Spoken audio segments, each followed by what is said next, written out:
Our next contestant is the lovely Andy Goodman. Andy Goodman is a former TV writer who spent the last dozen or so years teaching people who run non-profits how to tell more compelling stories about their work.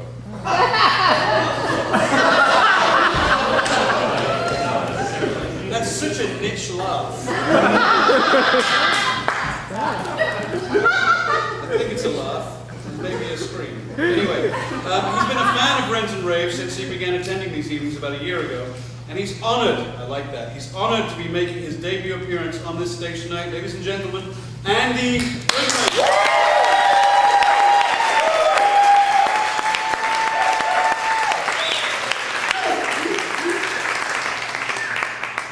Friends and family. Wow. First time my bio ever got a laugh.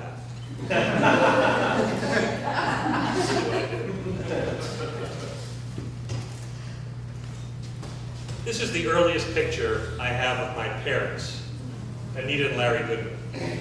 It was taken in North Carolina just before my dad shipped off to Europe. He came home in '45 after the war was over, but he lived the rest of his life like a GI, just trying to survive a tour of duty. Keep your head down, keep your mouth shut, and you'll be okay. When he died at the age of 78, I was sad, of course, but since his life philosophy pretty much describes his approach to parenting, his passing didn't affect me that much. My mother, now there's another story. She lived her life head up, mouth very much open for 88 years. She died in 2005, and I've thought a lot about her since then and what her death meant to me. They say you live life forward, but learn it backward. I've been looking back on her passing for 6 years now, and I want to tell you what I learned. But first, you need to know who Anita Goodman was. Her obituary in the New York Times said, "Her indomitable spirit will be with us always." Indomitable. Now there's a careful choice of words.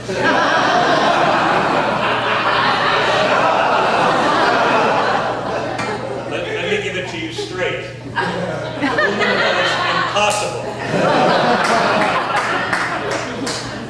10 minutes are not nearly enough to give you the full picture, but I do have a helpful metaphor. The universal exercise, also known as the Nautilus. No matter what direction you try to move, it offers perfect resistance until you are exhausted.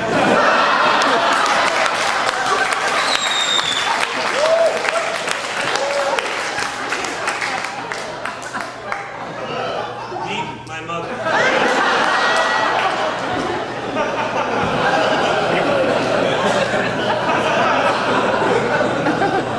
When I was born, my mother made an important decision. If she had one life to live, it would be mine. Before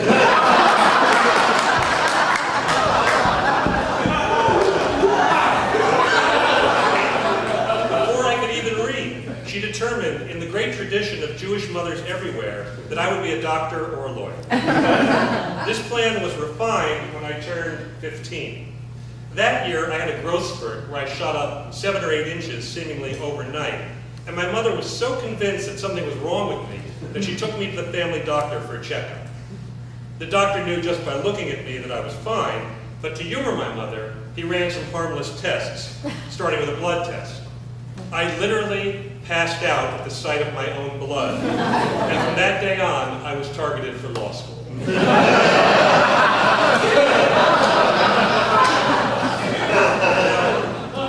I fully bought into this plan until I got to college and took some incredibly boring pre-law courses. I knew then and there that the law was not for me. So I started to hint at other career paths, like writing for TV. But my mother just pretended not to hear anything. When I did take the LSATs or apply to law school, that's when my life started to resemble a science fiction movie. Let me explain. You know those classic sci-fi films where humans create a computer, like HAL in 2001, and everything's fine for a while, but once the computer becomes sentient and starts to think for itself, Then everything goes to shit, and the race is on to see who can kill who first.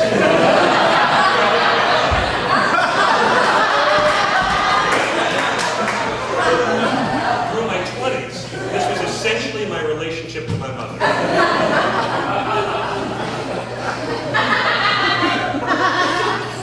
I got married at 28. And everyone who knows my bride, Carolyn, everyone who knew her and knows her says that I was lucky to get her. I've always known that, which is why, one reason, we're still together 27 years later. And based on that fact alone, I think you could say it was a good choice.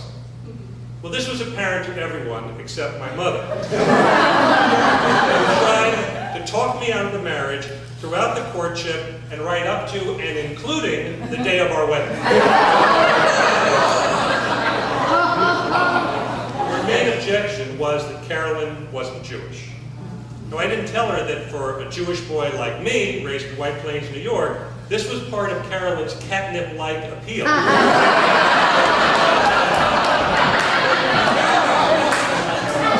I just told her to drop it. She did, but in a form of silent protest that our wedding photographer has captured for eternity. Here's my mom wearing a long, flowing white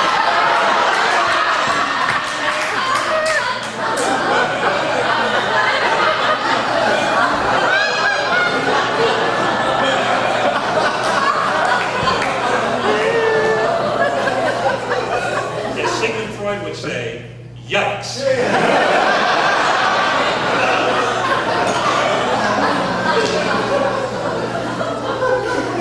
After we were married, my mother explained to Carolyn the reason for her concern. It wasn't that my mother was narrow-minded or prejudiced or anything like that. Oh no, the problem was Carolyn's subconscious hatred of the Jews. Or as my mother patiently explained to her, and I am quoting verbatim here, all Gentiles have a seed of anti-Semitism planted in their hearts.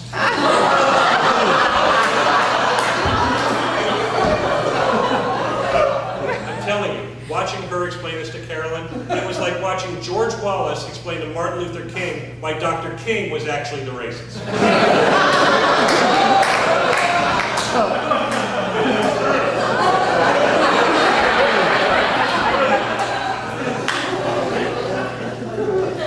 I could go on, as any number of therapists will attest.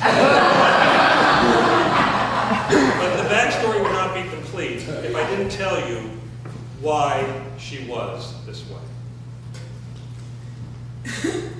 My mother was born in 1917 in New York City into a poor family, and her childhood was a nightmare. Her mother died before she was 2. Her father remarried, and his new wife did not take to the young child from the previous marriage, and that's putting it nicely. They left Anita with her maternal grandparents, the Weinrebs, even though they were well into their 60s at the time and were poorly equipped to raise a baby. In the process of gaining legal custody, the Weinrebs met a judge who took a liking to my mom and offered to adopt her himself. The Weinrebs were thrilled at this prospect. Clearly, this would mean a better life for their granddaughter. But when they told Anita, she felt like the only people in the world she loved were trying to get rid of her. So the adoption plan was scuttled. The Weinrebs muddled through as surrogate parents, and my mother felt abandoned yet again. If you believe, like I do, that many patterns for life are set in childhood, you can guess where the story goes from here. And I think this picture says it all. It was taken at Grossinger's in the Catskills when my mom was 32. That's her on the right. I think my mom spent the rest of her life looking for someone or something to plug the hole in her heart. And in doing so, she became so needy, so demanding, so hard to be around, that she ended up pushing away everyone that was close to her children most of all. When I saw her during Thanksgiving 2005, she was doing pretty well and our time together was the same as ever. I hated every minute of it. I can't recall specifically if she played the "You'll miss me when I'm gone" card, but she probably did. Once she hit 70, that card was like a flop in poker, always on the table, face up.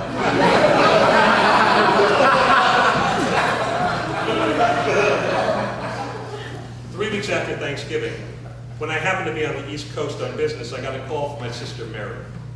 A clot had formed in Mom's intestines, she was in intensive care, and I should get on a plane, like right now. I was in White Plains Hospital that evening, and by that point, my mother was basically in a coma. I asked my sisters if I could have a private moment with her, and when they shut the door behind them, leaving me alone with my mom and the machine she was hooked up to, for the first time, I just lost it. I cried more intensely that night than I ever had before or since. And in between sobs, I kept repeating 2 words over and over. They just exploded out of me like an involuntary spasm. The same 2 words. I'm sorry. I'm sorry. I'm sorry. Why was I apologizing? After all the indignities, the narrow-mindedness and bad behavior towards me and the people I love most in the world, why was I saying I'm sorry? I've been thinking about this for 6 years, and I'm still not sure. Maybe it was because I had said some awful things to her over the years, and she deserved an apology. Maybe it was because, while I had consciously given up on trying to please her long ago, there was still a part of me that never gave up. But standing by her deathbed that night, that part of me finally realized it was too late. I'm still trying to figure it out. And every now and then, I hear my mom's voice talking to me. My wife hears it too. It comes out of the mouth of our daughter.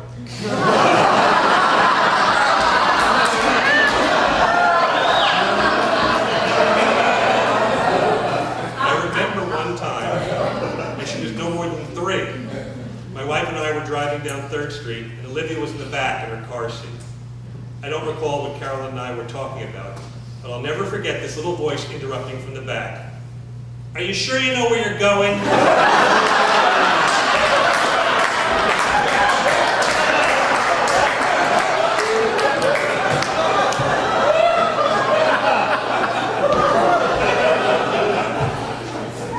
And that's what I learned about death.